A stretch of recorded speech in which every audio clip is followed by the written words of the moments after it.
The morning mist clung to the Ashwood pack grounds like a burial shroud. Rhiannon pressed her back against the cold stone wall of the healer's cottage, counting her breaths the way Grandmother Morgan had taught her. 1, 2, 3, hold, release. 3 years had passed since her 18th birthday. 3 years since the night that should have brought her wolf, brought her pride, brought her place in the world.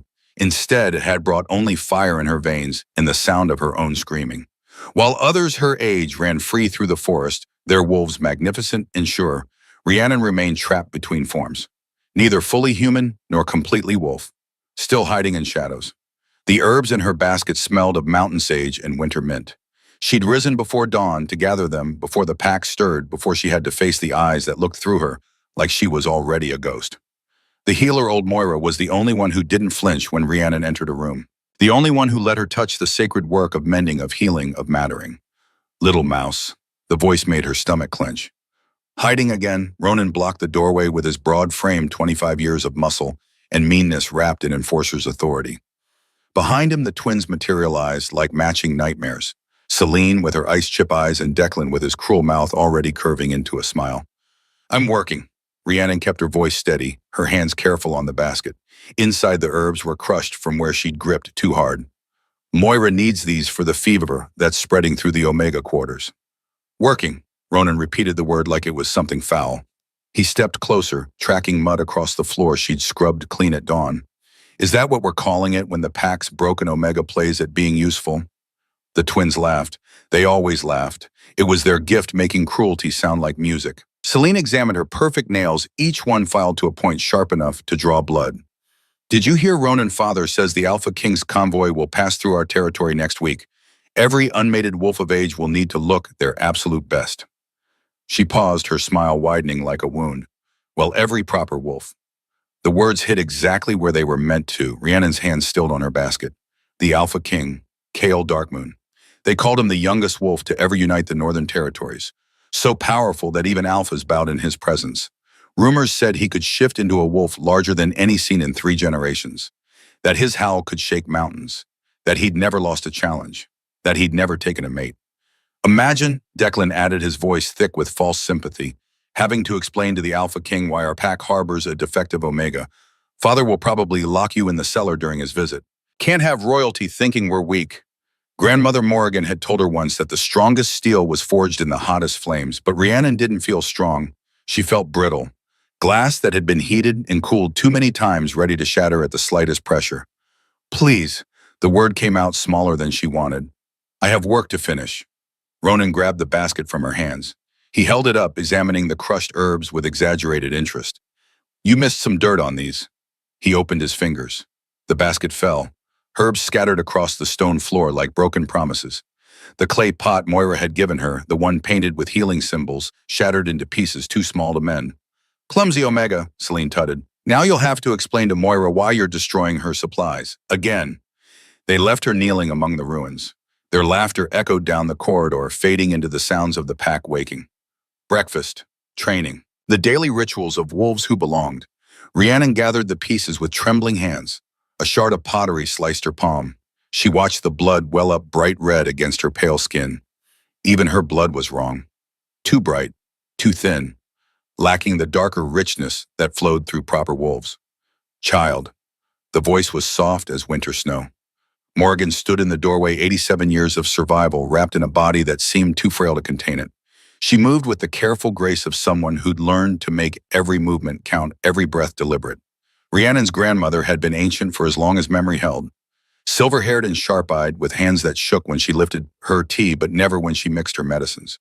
The pack thought her harmless, weak, a relic from another time kept alive only by Rhiannon's devoted care. They were fools. Let me see. Morgan took Rhiannon's bleeding hand in her weathered ones. She produced a cloth from her pocket. She always had exactly what was needed and wrapped the wound with practiced efficiency. It wasn't your fault. It never is. Rhiannon couldn't keep the bitterness from her voice. But the basket is still broken. The herbs are still ruined, and I'm still alive. Morgan's grip tightened on her hand. You're still alive, child. That is no small thing. The old woman helped her to her feet, then bent with surprising suppleness to collect the scattered herbs. Her movements were careful, deliberate, but there was something underneath. A strength that didn't match the trembling hands, the stooped shoulders, the image of frailty she presented to the world. Rhiannon had noticed these contradictions her whole life.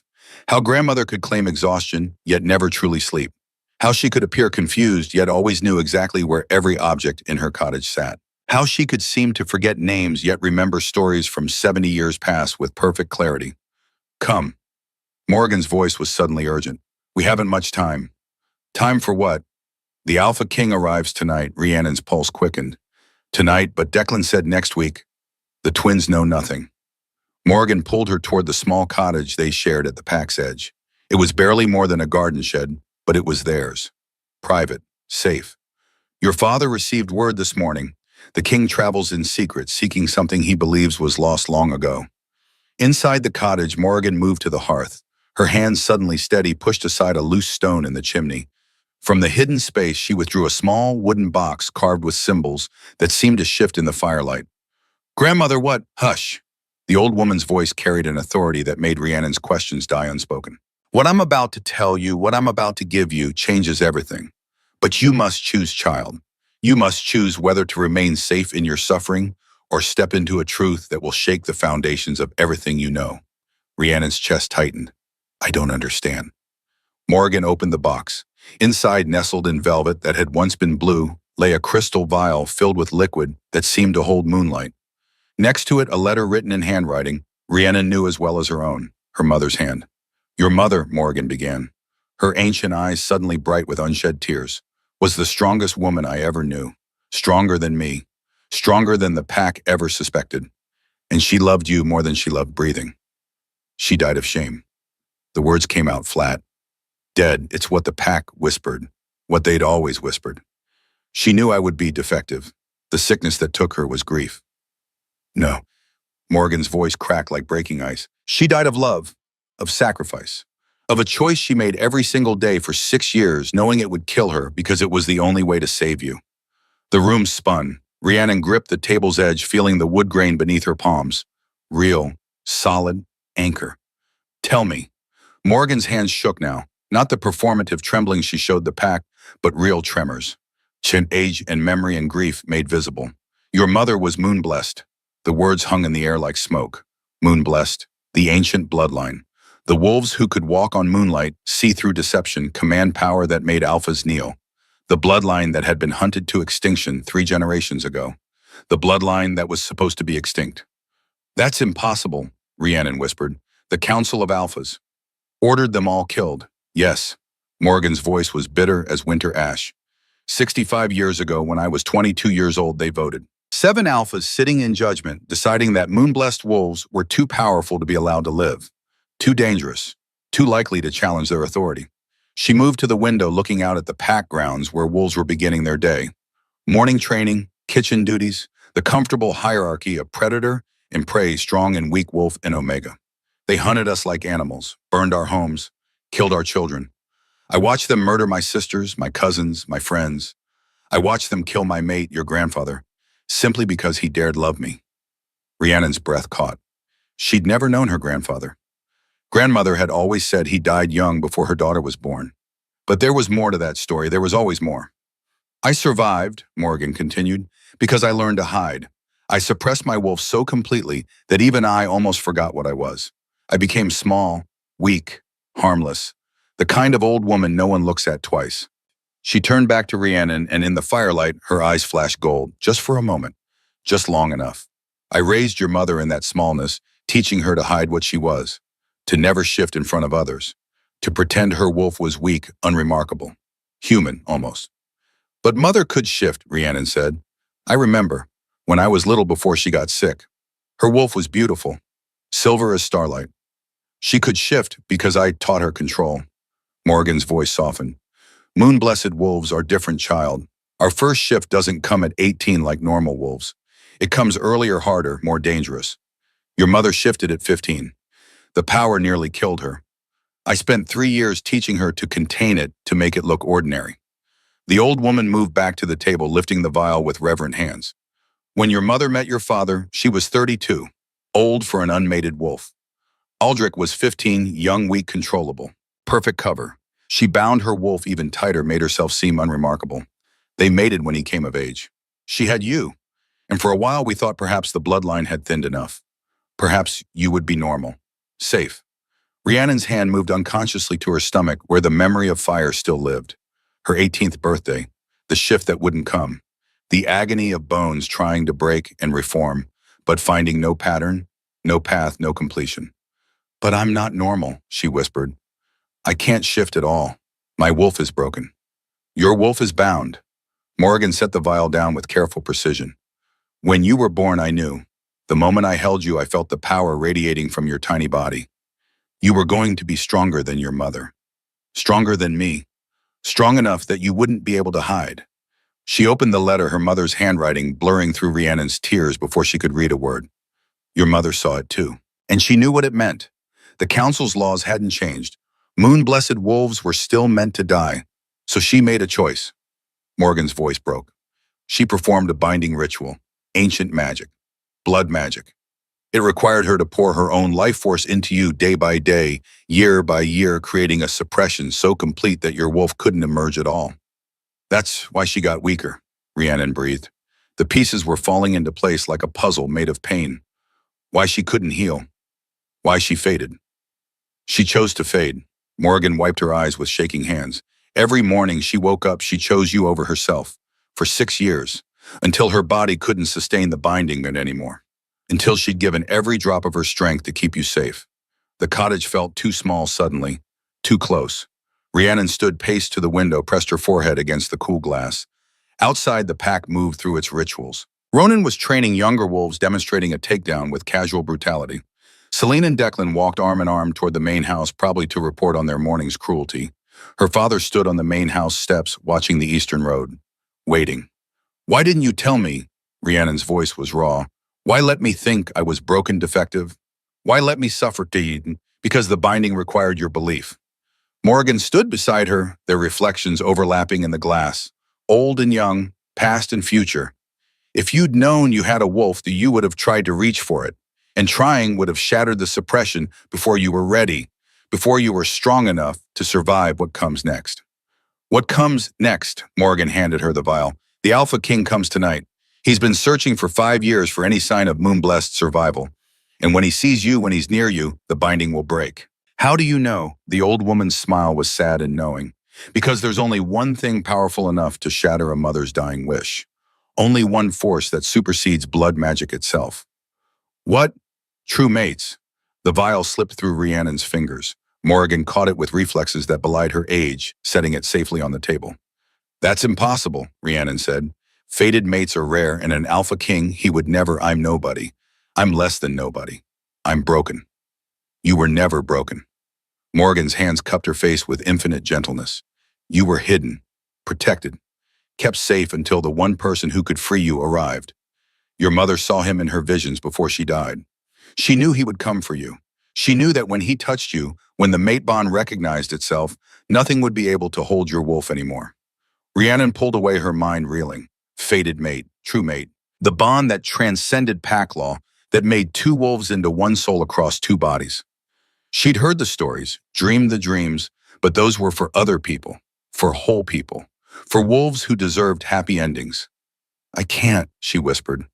Grandmother, I can't. What if you're wrong? What if the binding breaks and my wolf is still malformed? What if I shift and I'm magnificent? Morgan's voice rang with certainty. You will be magnificent, child, just like your mother, just like me before I learned to hide. A commotion outside made them both turn. Horses, the thunder of hooves on packed earth, shouts of alarm and excitement mingling into chaos. He's early, Morgan breathed. The king is early. Rhiannon's pulse hammered against her ribs. She could feel something building beneath her skin. A pressure, a presence, her wolf stirring for the first time in 3 years. Not in agony, not in failure, in recognition. Drink this. Morgan pressed the vial into her hands. It won't suppress your wolf anymore. The binding is already fracturing, but it will give you clarity. Control. When you shift tonight, you'll need both. Tonight, grandmother, I can't shift in front of the entire pack. They'll kill me. They'll kneel. The old woman's eyes flashed gold again, longer this time. Or they'll die trying to stand. Now drink. Quickly. Rhiannon's hands shook as she uncorked the vial. The liquid tasted of moonlight and memory. Her mother's love made tangible. It coated her throat with tingling warmth spreading through her chest, her limbs settling into her bones like coming home. There's more you need to know, Morgan said urgently. The Alpha King isn't just looking for Moonblessed. He's looking for a specific bloodline. The prophecy speaks of a knock on the door, sharp, authoritative. Rhiannon Ashwood, Beta Magnus's voice carried through the thin wood. Your presence is required at the main house. Alpha's orders. All unmated wolves are to be presented within the hour. Morgan gripped her hand. Remember, child, when you feel the bond, don't fight it. Let it break the chains your mother wrapped around you with love. Let yourself be free. What about you? Rhiannon asked. If they know about me, they'll know about you. The old woman smiled, and for the first time in Rhiannon's memory, she stood straight, tall. Her trembling stopped. Her eyes blazed. For one perfect moment, Morgan looked like what she truly was. A warrior, a survivor, a wolf who had bent but never broken. Let them know, she said. I'm tired of hiding. And if the Alpha King is who I think he is, if the prophecy is finally coming true, then it's time for all of us to stop being afraid. The main house had been transformed. Banners hung from the rafters, Ashwood's brown and gold mingling with colors Rhiannon didn't recognize. Midnight blue, silver, the dark moon pack colors. Unmated wolves crowded the great hall, primped and preened and desperate. Females in their finest dresses, males with freshly groomed coats in practiced dominance displays. The air thrummed with nervous energy, with hope and hunger, and the primal need to be chosen. Rhiannon stood at the very back, trying to be invisible. It was a skill she'd perfected over 3 years. How to take up no space. How to make her presence so small that eyes slid past her like water over stone. But tonight something was different. Tonight, no matter how still she stood, wolves kept glancing her way. Frowning, confused by something they couldn't name but could sense. A disturbance in the familiar order of things. Form ranks, Beta Magnus's voice cut through the chatter. He was a mountain of scarred muscle, his left eye milky from a challenge gone wrong. Alphas and betas in front, deltas and gammas in the middle, omegas in the back. Rhiannon took her place in the last row. Alone. The pack had few omegas, and most of those were mated, their status secured by usefulness, if not by strength. Only Rhiannon remained unmated, too defective even to be traded away in an alliance agreement. A girl from a visiting pack stood near her, young and pretty, with the bright eyes of someone still innocent of real cruelty. She glanced at Rhiannon and started to speak, then seemed to think better of it. Her nose wrinkled slightly. Disgust. Pity. The familiar cocktail of emotions that followed Rhiannon like a shadow. The Alpha King approaches. The massive oak doors swung open, and the world changed. Power rolled in like a physical force. It pressed against Rhiannon's skin, stealing the air from her lungs, making her wolf surge forward with a violence that would have brought her to her knees if her body hadn't locked completely. Wolves began dropping, one by one, then in waves, unable to withstand the sheer dominance radiating from the doorway. Alphas struggled to remain standing. Betas submitted with whimpers. The visiting girl beside Rhiannon fell to her knees, head bowed, trembling. But Rhiannon remained standing, not from defiance, not from strength. Her body had frozen, every muscle locked because something deep inside her had awakened. Something that had been sleeping for 21 years, wrapped in her mother's dying love, was opening its eyes. Her wolf whispered, or maybe screamed. She couldn't tell through the roaring in her ears. Mine, mine, mine. Kale Darkmoon entered the hall, and reality bent around him. He was taller than any wolf she'd ever seen. Broader. He moved like violence contained, like a storm choosing not to break, like controlled power given form and purpose. His hair was black as a moonless night, his skin bronzed despite the northern cold. But it was his eyes that stopped her heart. Silver, like liquid mercury, ancient despite his 26 years. Holding secrets and power and a loneliness so vast it had its own gravity. Those eyes swept across the gathered wolves with dismissive efficiency, cataloging, searching, dismissing. He was looking for something specific, and these preening, desperate wolves were not it. Then his gaze found her. The world narrowed, sound disappeared, time became meaningless. There was only this moment, this connection, this recognition that reached deeper than blood, deeper than bone, into the very essence of what made them alive. He took a step toward her, then another. The crowd parted before him like water before a blade. Your Majesty. Her father's voice shattered the silence. Aldrich bowed low, his face pale, his hands trembling. Welcome to Ashwood. We are honored by your presence. May I present our unmated wolves for your consideration? Kale didn't look away from Rhiannon, didn't acknowledge the Alpha's greeting, didn't seem to hear anything except whatever song was playing between them, inaudible to everyone else. Who is that? His voice was deeper than thunder, soft as silk. It slithered down Rhiannon's spine like a caress, like a promise, like a threat. Who, your majesty? Aldrich followed his gaze and his face went from pale to gray. Oh, that's no one of consequence. An Omega, a defective one. We've arranged our strongest females in the front if you would just, her name. It wasn't a request. Aldrich flinched as if struck. Rhiannon, my daughter, your majesty. But I assure you she is not suitable for Rhiannon.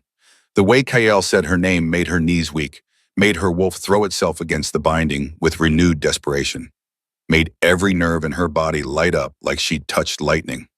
Come here. Her feet moved without permission. 1 step. 2. The crowd parted for her just as it had for him, but with disgust instead of fear. She could feel their eyes, hear their whispers. The broken Omega. The defective one. What could the Alpha King possibly want with her? She stopped 3 feet away from him, close enough to feel the heat radiating from his body, close enough to smell pine and winter storms and something wild that made her wolf keen with desperate wanting. This close she could see the scars, fine lines decorating his neck, his hands, his forearms where his sleeves were rolled back, evidence of battles won, challenges conquered, a lifetime of violence written on skin that should have been too young to carry such history. Your wolf, his voice dropped lower, meant only for her ears. Show me. The blood drained from her face. I can't. Can't or won't. Your Majesty. Aldrich's desperation was palpable now. He stepped forward, hands raised in placation. She's defective. Her wolf is malformed. To ask you to witness such a display would be an insult to... Kael moved so fast Rhiannon didn't see it. One moment her father was speaking. The next he was on his knees, the Alpha King's hand around his throat. Not squeezing, not hurting, but the threat was clear as crystal. Did I ask for your opinion? Aldrich's face purpled. Around them the Ashwood wolves growled instinct, demanding they protect their alpha. But none dared move. The power differential was too great. Moving against Kael would be suicide. Please, the word came out of Rhiannon's mouth before she could stop it. Please don't hurt him. Kael turned those mercury eyes back to her. Something flickered in their depths. Surprise. Interest. Something almost like approval. Slowly he released Aldrich, who gasped and stumbled backward. You beg for a man who calls you defective. The Alpha King tilted his head with predatory curiosity. Interesting. He's my father. Biology doesn't make family. There was something in his tone that suggested personal experience with that particular truth. It only makes blood relations. Family is something else entirely. He lifted his hand toward her face. Rhiannon flinched, expecting a blow. She couldn't help it. 3 years of being hit, pushed, slapped had trained her body to expect violence from any raised hand. But he didn't strike her. His fingers ghosted across her cheek, barely a whisper of touch, and electricity exploded through her veins. The binding her mother had woven with dying breaths shattered like glass. Her wolf surged forward with a roar that was part triumph, part fury, part desperate joy at finally being allowed to exist. Rhiannon's spine arched. Pain ripped through her body as bones began to break and reform. But this time the pain had purpose. Direction. Her body knew what it was supposed to become. No, she gasped, trying to pull away, trying to stop the shift. Not here. Not in front of everyone. They would kill her. They would... Don't fight it. Kael's hand moved to the back of her neck, steadying her. His touch was fire and ice, and coming home all at once. I've got you. Let it happen. They'll see, she whimpered. They'll know what I am. They'll kneel. His voice carried absolute certainty. Or they'll die. Now let your wolf free Rhiannon. She's waited long enough. The shift took her like a tidal wave. Her vision exploded into colors she'd never seen before. Sounds crescendoed into symphony. The world expanded until she could sense every heartbeat in the room, every breath, every thought written in scent and stance, and the subtle language of fear. She was aware of gasps, of someone screaming, of her father's voice raised in shock or horror or both. But mostly she was aware of the wolf standing before her. Kael had shifted too. His wolf was massive, black as midnight, with eyes that burned silver fire. And he was doing something impossible. The Alpha King Terror of the Northern Territories, undefeated in 100 challenges, was on his belly before her. Neck exposed, head bowed, in absolute complete submission. Beautiful. His voice echoed in her mind through a connection that shouldn't exist yet, not without a mating mark.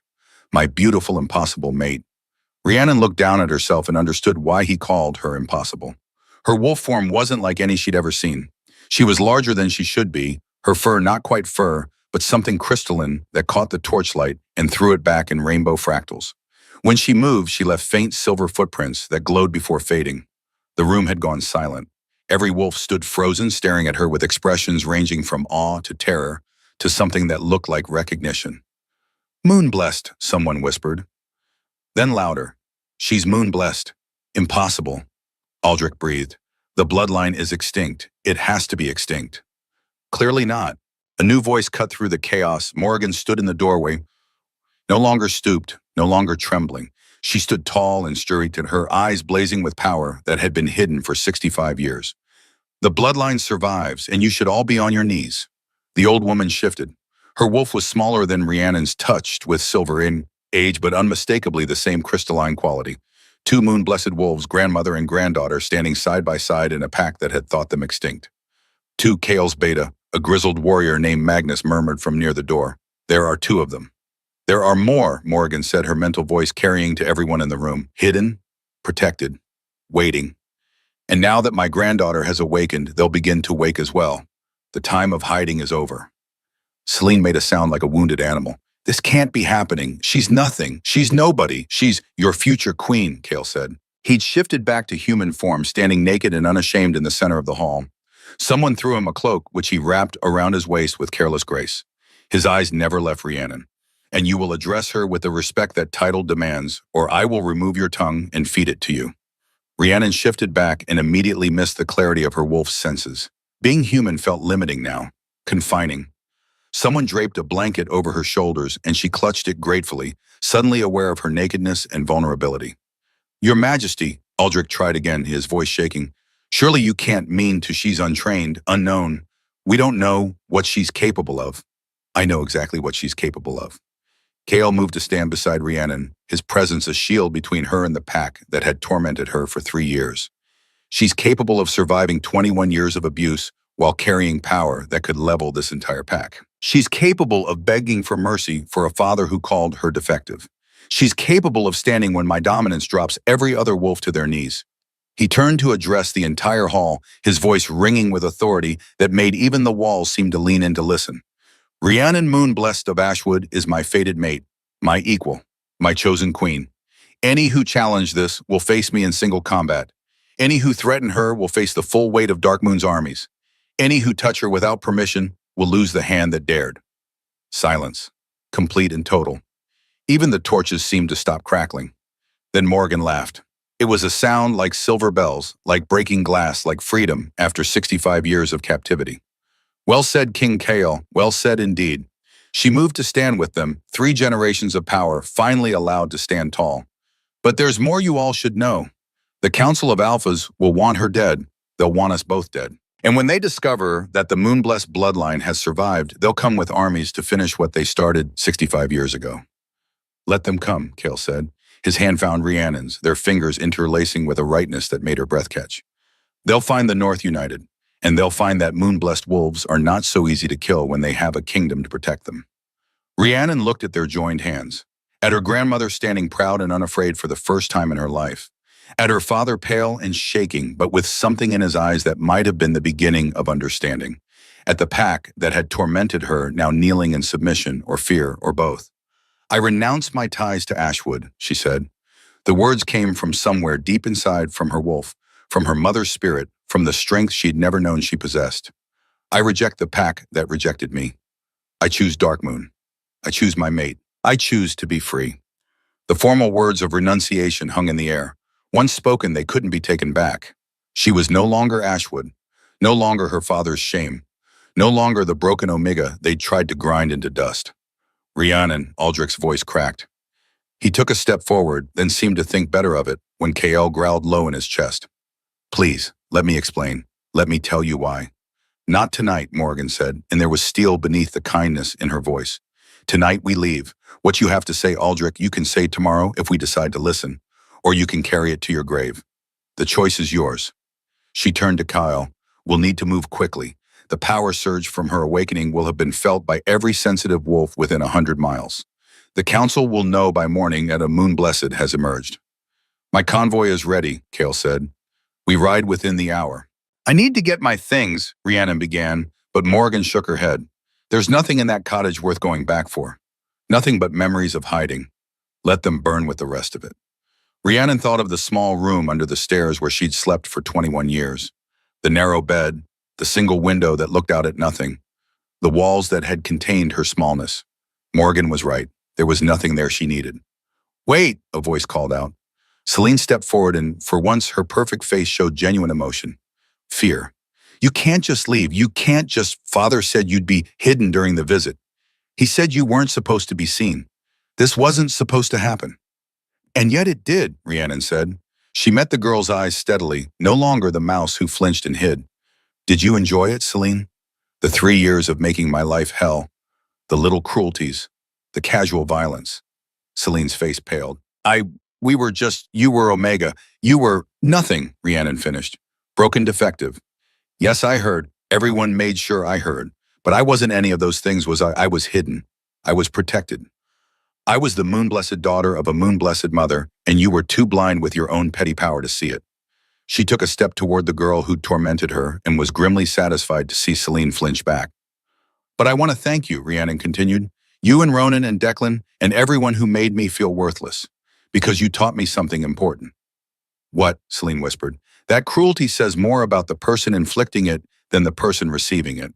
That real strength is enduring. That surviving is its own form of victory.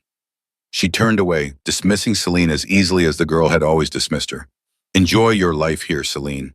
I hope you never learn what it's like to be on the receiving end of the treatment you gave so freely. Outside, horses waited. Dark Moon wolves and their dozens warriors, all with eyes that assessed and accepted.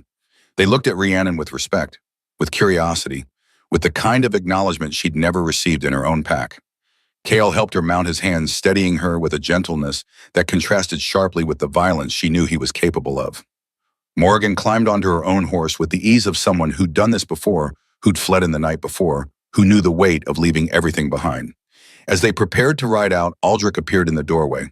He looked old suddenly, older than his 55 years, broken in a way that had nothing to do with wolves and everything to do with fathers who failed their children. Rhiannon, he called, please, just tell me, did your mother suffer?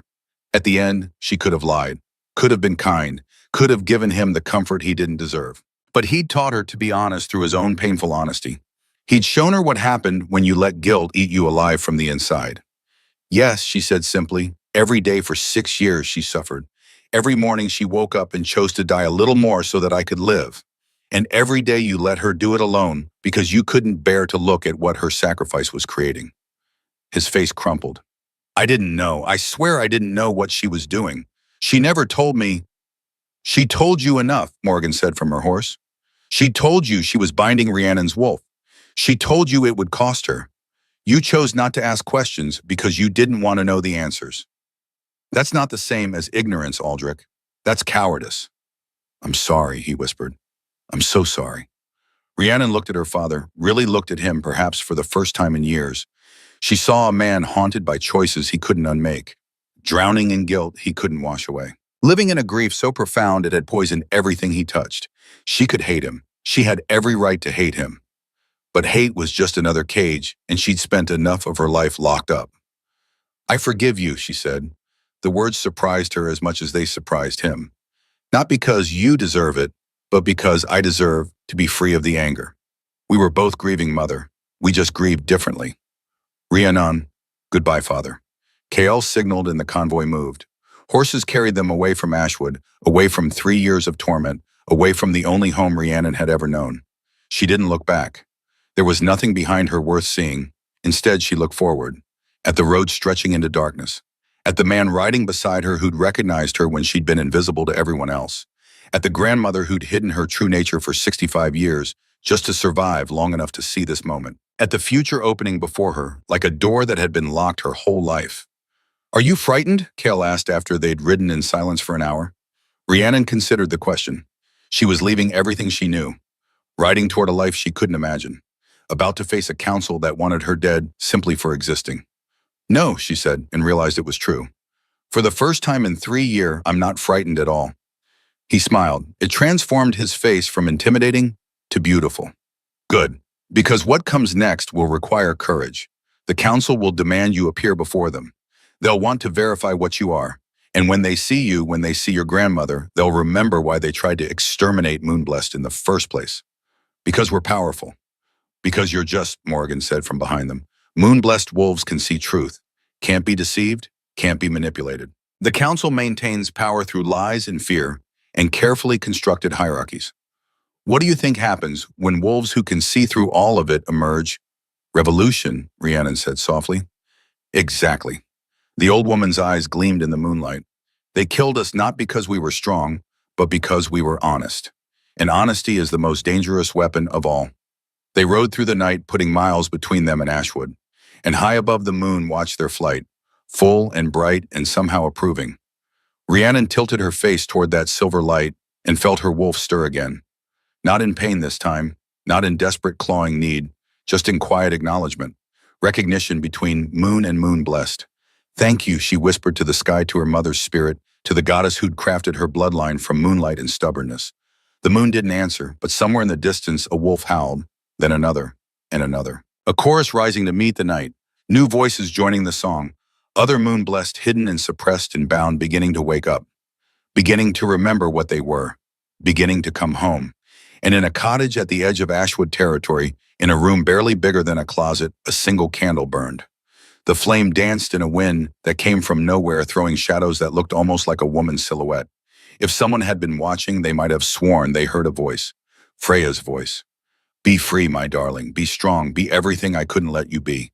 The moon is rising and you're finally going home. The candle guttered, the shadows faded, and the small room that had contained so much suffering was finally mercifully empty. The broken Omega was gone. The moon-blessed queen was coming, and the world would never be the same. The journey to Dark Moon territory took 3 days. 3 days of riding through forests that grew darker and wilder the further north they traveled. 3 days of learning what it meant to be treated with dignity instead of disgust. The Dark Moon wolves rode in formation around them, protective without being suffocating. They nodded to Rhiannon when she passed, asked if she needed water, food, rest. Spoke to her like she was a person instead of a problem. It was disorienting, like learning a new language after being mute for years. Kale rode beside her most of the way, close enough that she could feel the warmth of his presence, but careful not to crowd her. He seemed to understand that she needed space to process everything that had shattered and rebuilt itself in the span of a single night. But on the second evening, when they made camp in a clearing beside a stream that ran silver in the moonlight, he finally broke the comfortable silence between them. Tell me about your mother. Rhiannon looked up from the fire she'd been staring into. Kale sat across from her, his face half in shadow, half in flickering light, dangerous and beautiful in equal measure. What do you want to know? Everything. He leaned forward, resting his forearms on his knees. What she liked, what made her laugh, what she dreamed about before she chose to die for you. The bluntness of his words should have hurt. Instead, they were a relief. No one else had been willing to say it out loud, to acknowledge what Freya had done. She loved gardens, Rhiannon said softly. Even when she got too weak to tend them herself, she'd sit on the porch and tell me which herbs to plant where. She said plants were honest. They either grew or they didn't. No pretending, no politics. A smile tugged at Kale's mouth. She sounds wise. She was. Rhiannon pulled her knees to her chest, wrapping her arms around them. She used to tell me stories about the old times, before the council, when moon-blessed wolves walked freely and no one was afraid. I thought they were just fairy tales, things she made up to help me sleep. They weren't fairy tales, Morgan said from behind them. The old woman settled onto a log with the grace of someone far younger. In the 2 days since leaving Ashwood, she'd stopped pretending to be frail. Her movements were sure now, confident, a warrior no longer hiding behind age. Every story your mother told you was real. The moon-blessed did walk freely once. We were healers, counselors, the conscience of the wolf world. What happened? Rhiannon asked, though she suspected she already knew the answer. The same thing that always happens when truth threatens power. Morgan's voice was bitter as winter ash. The alphas grew tired of being held accountable, tired of having their lies exposed, tired of wolves who couldn't be manipulated or controlled. So they declared us dangerous, called us a threat to pack stability, and they hunted us like animals. She stared into the fire, her eyes reflecting flames that looked older than the one burning before them. I was 22 when it started, mated to a human man named Thomas. A human, Rhiannon's eyes widened. Moon-blessed bonds are different, Morgan said softly. We can mate across species lines. Thomas was a blacksmith, strong hands, gentle heart, eyes that saw me for who I truly was. Her voice grew tender. He had this habit of humming while he worked, old songs from his childhood.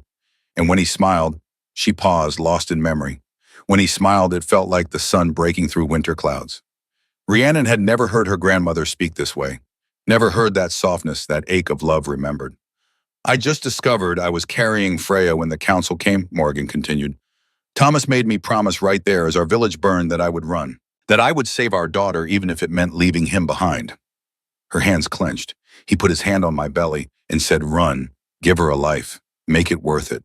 And then he stood between me and Dorian's blade. Tears slid down her weathered cheeks.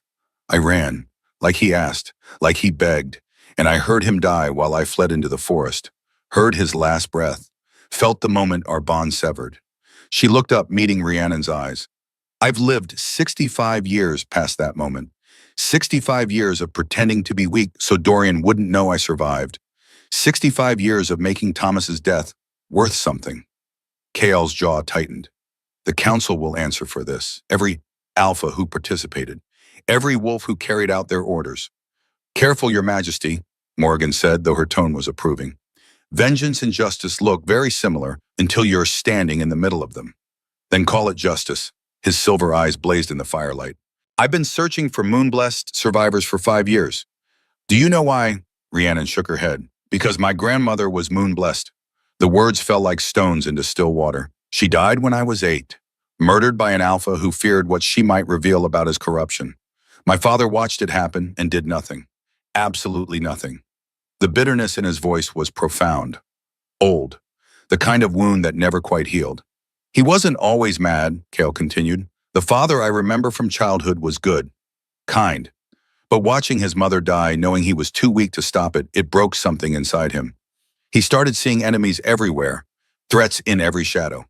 By the time I was 13, he'd killed half our pack in his paranoia. So you killed him, Rhiannon said quietly. I challenged him. It's different. But the haunted look in his eyes said it wasn't different at all. Not really. I was 13 years old and I ripped out my own father's throat in front of the entire pack. And you want to know the worst part? She waited. I felt relieved, not sad, not guilty, just relieved that it was finally over. He stood abruptly, pacing to the edge of the firelight. The council used it against me for years, called me unstable, dangerous, a patricide who couldn't be trusted with power. It didn't matter that I'd saved my pack. It didn't matter that he'd been murdering innocent wolves. All that mattered was that I'd broken the sacred law. A son doesn't kill his father, ever. Rhiannon rose and moved to stand beside him. She didn't touch him, didn't offer empty platitudes, just stood in solidarity with someone else who understood what it meant to carry guilt for surviving. You and I, she said softly, we're both here because our parents made terrible choices.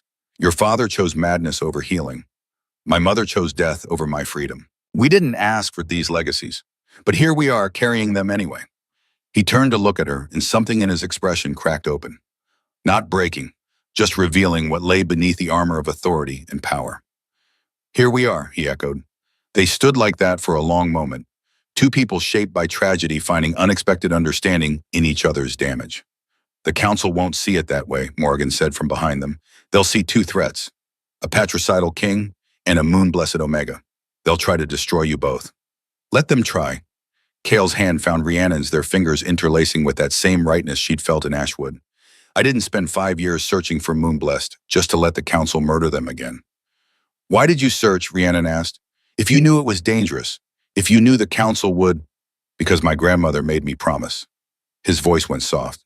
Right before she died, she made me swear that if I ever had power, I would use it to protect her bloodline, to find any moon-blessed who survived and keep them safe. He squeezed Rhiannon's hand gently. I became Alpha King at 18. I've spent 8 years building alliances, gathering strength, preparing for this. For you.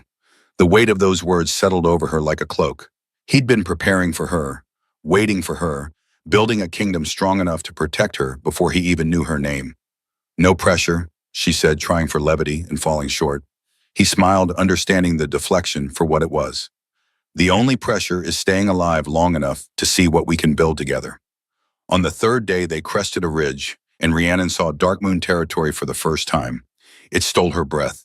Where Ashwood had been modest wooden structures and muddy paths, Dark Moon was a city carved from the mountains themselves. Obsidian towers rose from living rock, their surfaces polished to mirror brightness. Bridges arched between buildings made from some material that sparkled in the afternoon sun. Waterfalls cascaded through the city, their mist creating permanent rainbows that painted everything in ethereal light. "Welcome home," Kale said softly. Home. The word resonated in her bones like a bell struck true. As they descended into the valley, wolves began appearing along the road. Not threatening, just curious. They lowered their heads respectfully as the convoy passed, but their eyes were on Rhiannon, assessing, wondering. A few of the older wolves stared at Morgan with something that looked like recognition, or memory, or both. The main gates were crafted from silver and obsidian, depicting the phases of the moon in relief so detailed it looked three-dimensional. They opened smoothly as the convoy approached, revealing a courtyard filled with hundreds of wolves in both forms. The moment Kale dismounted, the crowd erupted in welcome. Not formal bowing, not fearful submission, just genuine joy at their king's return. He helped Rhiannon down from her horse, his hands steady on her waist, and a hush fell over the courtyard. Every eye turned to her. She felt exposed suddenly, vulnerable. The broken Omega from Ashwood standing before wolves who looked like they'd never known shame. Then as one, the entire courtyard dropped to one knee. "Rise," Kale commanded, his voice carrying easily across the space. "This is Rhiannon Moonblessed, my mate, your future queen. She's been hidden, suppressed, abused by wolves who should have protected her. We will not repeat their mistakes. We will not make her feel less than what she is. We will honor her, protect her, and anyone who treats her with anything less than the respect she deserves will answer to me personally." A cheer erupted, loud enough to shake the obsidian towers. Rhiannon felt tears prick her eyes. These wolves didn't know her, didn't owe her anything, but they were celebrating her anyway, accepting her, welcoming her home. A woman stepped forward from the crowd, tall and broad-shouldered, with scars that spoke of decades in combat and eyes that held both warmth and assessment in equal measure. "My queen," she said, bowing formally, "I am Magnus, Beta of Darkmoon. Your chambers have been prepared in the Moon Tower, unless," she glanced at Kyle with barely concealed amusement, "you prefer to share the king's chambers." Heat flooded Rhiannon's face. "The Moon Tower sounds perfect." "For now," Kale added quietly, making her blush deepen. Magnus led them through the fortress, and Rhiannon marveled at the architecture. Moonstone was embedded in every wall, glowing softly with captured light. Tapestries depicted wolf history, including several that showed silver wolves she now recognized as Moonblessed. "Your pack honors them," she observed. "The Moonblessed." "The Dark Moon Pack was founded by a wolf saved by a Moonblessed healer," Magnus explained. "We've never forgotten that debt. When the other packs voted to hunt Moonblessed, Dark Moon abstained. It caused a rift that still exists today." "Is that why they hate Kale?" Rhiannon asked. "They don't hate him. They fear him." Magnus's smile was sharp. "He's too powerful, too young, too unwilling to play their political games. And now that he's found you, he has even less reason to pretend their rules matter." They reached the Moon Tower, its spiral staircase lined with windows that caught the afternoon light. At the top, double doors opened into chambers that made Rhiannon's cottage look like a closet. The space was circular with a glass ceiling that would show the night sky. Bookshelves lined the walls filled with volumes that made her fingers itch to explore. A writing desk sat by a window overlooking the entire territory. The bed was massive, draped in silver and midnight blue. "This is too much," Rhiannon breathed. "This is exactly enough," Morgan said from behind them. The elderly woman moved to the bookshelves with the reverence of someone seeing old friends. "Moonblessed were always scholars, keepers of history and wisdom. You'll need these resources for what comes next." "What comes next?" "Training." Magnus crossed her arms. "You can shift now, which is good, but can you control it? Can you shift partially? Can you use your crystalline form for defense? Can you access the gifts that make Moonblessed different from other wolves?" Rhiannon sank into a chair, suddenly overwhelmed. "I don't know how to do any of that." "That's why you have us," Magnus said gently. "I'll train your body. Morgan will train your mind. And Kale," she grinned, "well, I'm sure he'll find ways to make himself useful." Over the next week, Rhiannon learned what it meant to be Moonblessed. Magnus was a relentless teacher. Each dawn, they trained in the courtyard while the pack watched, learning to control her shift, to go from human to wolf and back without the transition leaving her vulnerable, to shift partially keeping human hands with wolf, claws human mind with wolf senses. "Your crystalline fur isn't just beautiful," Magnus explained during one session. "It's armor. Normal fangs can't pierce it, normal claws slide off, but you need to learn to use it strategically." She demonstrated by attacking without warning. Rhiannon barely managed to shift in time, her wolf form appearing just as Magnus's blade would have found flesh. The weapon skittered off her crystalline coat, leaving not even a scratch. Good, Magnus said. Now do it faster. The attacks came again and again, teaching her body to react without thought, to trust her wolf's instincts, to move between forms like water-changing states. Afternoons belonged to Morgan. They spent hours in the library, and Rhiannon discovered that Moonblessed abilities went far beyond shifting. There were texts written in languages that made no sense until she let her wolf surface. Then the words rearranged themselves into perfect clarity. Our gifts are tied to truth, Morgan explained one afternoon. Truth seeing is the most known, but there are others. We can walk on moonlight when the moon is full, phase through solid objects, hear the voices of our ancestors in meditation, access a collective memory that spans generations. How do I learn these things? Practice, patience, and trust. Morgan placed a hand over Rhiannon's heart. You have to believe you're worthy of this legacy. Can you do that? Rhiannon thought of the 21 years spent believing she was broken, defective, worthless. Could she undo that damage in a week, in a lifetime? I can try, she whispered. Trying is enough, for now. One afternoon, a messenger arrived. Not from the council, but from Ashwood. Magnus brought the sealed letter to Rhiannon during her training session. It's from your father, Magnus said carefully. You don't have to read it if you're not ready. Rhiannon took the letter, feeling the weight of it in her hands. Part of her wanted to throw it in the fire unread, but another part, the part that was learning to be curious instead of afraid, needed to know what Aldrich had to say. She broke the seal and read, Rhiannon, I don't expect you to forgive me. I don't deserve it, but you deserve to know the truth. Your mother told me what the binding would cost. I knew. Every morning I watched her grow weaker, and I knew. I told myself she would change her mind, that she would choose to live instead of continuing to die for you.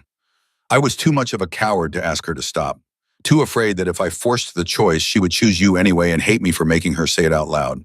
So I said nothing, did nothing. Let her sacrifice herself day by day while I pretended not to see. I'm not asking for forgiveness. I'm asking for a chance to do better. To be the father I should have been 6 years ago, if you'll allow it. The council has summoned all Moonblessed to appear for verification. I'll be traveling to the gathering as a witness, not because anyone asked me to, but because I won't hide anymore while you face danger. Your father, Aldrich Rhiannon, read the letter twice, then a third time. She could feel Magnus watching her, waiting to see if she needed support or space. He's coming to the council gathering, Rhiannon said finally. Is that a good thing or a bad thing? I don't know. She folded the letter carefully. But at least he's trying. That evening, Cale found her on the battlements, watching the sunset paint the mountains gold and crimson. Magnus told me about the letter, he said, coming to stand beside her. I'm not ready to see him yet, Rhiannon admitted. But maybe at the council gathering. Maybe then. You don't owe him anything, Cale said gently. Not forgiveness, not a relationship, nothing. I know. She leaned against the stone wall. But I think I might want to. Not for him, for me. To close that chapter, to see if healing is possible. Cale's hand found hers. When this is over, when the council has acknowledged you, when you're safe, I want to court you properly. Flowers, poetry, long walks under the moon, all the things you missed while you were too busy surviving. She laughed. I don't need flowers. I know, but I need to give them to you anyway. His thumb traced circles on the back of her hand. You deserve to be courted, cherished, treated like you're precious instead of a problem. I've never been precious to anyone except grandmother and mother. Then it's time you learned what it feels like. On the 8th day during her afternoon session with Morgan, Rhiannon felt it, a presence, multiple presences, reaching out through the moonlight connection that all Moonblessed shared. Distant but growing stronger, like voices calling from very far away. Grandmother, she gasped, I feel there are others, other Moonblessed, they're waking up. Morgan's eyes blazed with triumph. Of course they are. Your awakening was like a beacon. Every suppressed, moon-blessed bloodline within 1,000 miles would have felt it. They're breaking free. How many? I don't know, but there were 8 of us, 8 grandmothers who formed a secret network to protect moon-blessed children. We scattered across different packs, different territories, hiding our granddaughters, just like I hid Freya, just like Freya hid you. Rhiannon's mind reeled. You've been coordinating this for 65 years. Someone had to. Morgan's smile was fierce. The council thought they'd won, thought they'd exterminated us. They never imagined that we'd go underground. that we'd hide our daughters and granddaughters in plain sight, waiting for the day when it would be safe to emerge. And that day is now. That day is now. The old woman stood moving to the window. Because you have something we never had. Protection. A mate who's an alpha king, an army, a territory strong enough to defend against the council. She turned back to Rhiannon, and there was such pride in her eyes it made Rhiannon's chest ache. You're not just my granddaughter anymore, child. You're hope. You're the proof that we survived. And when the others see that you're alive, protected, thriving, they'll find the courage to stop hiding too. 3 days later, they came. The first was a young woman named Nova, 25 years old, with hair like spun moonlight. She'd traveled from the Eastern Territories with her grandmother, both of them exhausted and terrified, but determined. Nova's shift was breathtaking.